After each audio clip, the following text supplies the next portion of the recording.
when we look at doing chokes, it's actually to try and close down either side of the throat here. So we're not attacking the windpipe.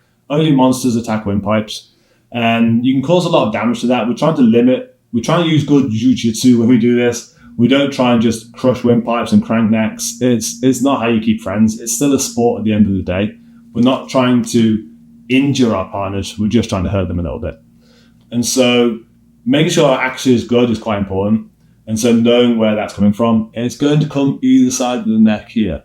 And so if a bit of pressure is put here, you're only closing 2 McDonald's straws. If I did this too long, I'd back on video. Well, I'm not going to, that'd be dumb. And so I'm going to try and mess up those angles when people choke me.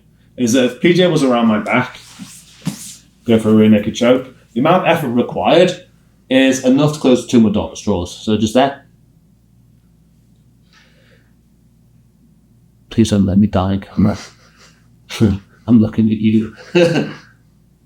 Yep, thank you. But if I mess up the angle, now it's going from the arteries more to the sides of my neck. So if it goes around again, I'm going to look towards the arm that's choking me. So release a little bit. Mess up the angle. Now it's more on the side of my neck. Now he's kind of bypassing the arteries. It's still not a good plan. Like he's not cranking my neck. It's hitting more bone and muscle. But I'm not going to die. Like at least when he's trying to really choke, like properly choke me, a blood choke, I have 6-7 seconds. If he's hitting the sides of my neck, he's having to probably use a lot more power, and it's cranking. I'm not going to die in this situation, which if this is life or death, I'd rather be able to still fight back in a minute. It's going to suck, yeah, but don't put your head in chokes. So if he goes around my neck again, I hit the angle. Yeah, I can survive this. It puts some pressure. Hey. Yeah, do you feel anything useful? Just nope. Yeah, he's hitting both. Again, it's a crank. And so, going back to that previous posture we talked about of running man, this allows me to then, if I'm defending my spine, so if he has gained access to my spine, he has to transition back to attacking the periphery again, once he's isolated the spine. So he's isolated it, and now he's going to go back to attacking it. If that transition is poor, then that gives me space to defend those angles to make sure that when he does reattach to my neck, I've moved. I can at least get my shoulder back in towards his sternum or something. Mess up that angle here. And so if you find yourself getting stuck in chokes, so that could be arm in or head only, try and mess up the angle. We're going to talk a bit more later about how to improve accuracy and how to use these defensive cycles to improve your offense. But when you're just trying to defend, make sure you understand about accuracy. So a prime example would be a triangle.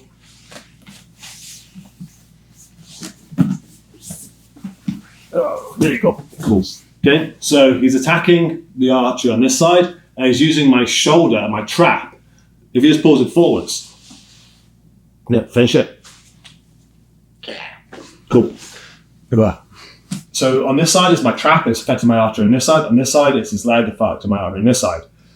By understanding that, I can then try and free my arteries. Like I might not be able to defend my head, like it's trapped in a triangle, but I can at least defend my arteries so I can survive longer in this triangle. Hopefully he gets bored and leaves, if I stay still long enough. So as he goes to the triangle, I'm going to defend my arteries. Go for it. Finish that triangle.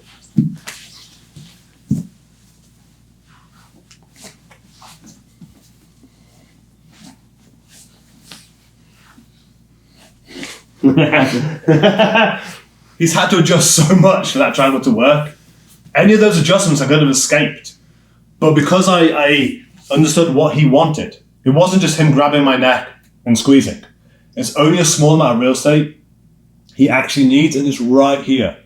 If I can defeat that, just for a moment that he has to adjust, I can leave in that moment, in that transition. I can reclaim my posture. Like one thing I did there that I didn't talk about was I kept my neck straight with my back again. Like for him to be able to get that triangle to succeed, he has to break my posture again. And so going back to it once more.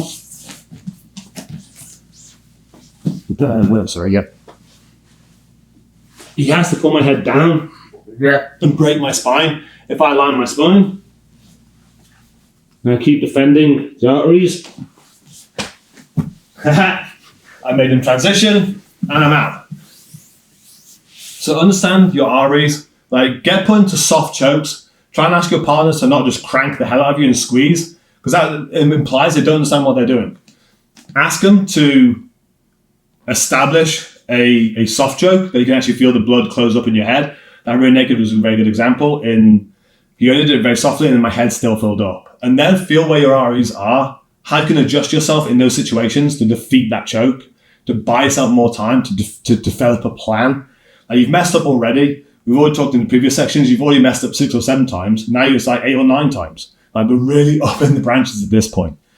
And from here on, understand the idea of where you are on this bonsai tree. You're up in the branches. These are all very specific moments now. The idea remains the same of how a choke works. You're defending your REs, either against something that is just them or you and your own arm or your own leg if you've really messed up. Defeat the angle to it. Defeat the shoulder and the joint submission. Move back down the tree. Now we're going back into defending the position, reclaiming our spine. Now we're going to put them back into the hand fight. Now we're going to get back to our feet. We're going to reclaim power. So understand where you are on the branches. Understand how that's going to work. Again, like I said with chokes, it's a lot more specific. How you cut a leaf isn't going to be how you cut down a tree. So change your learning depending on what you're doing.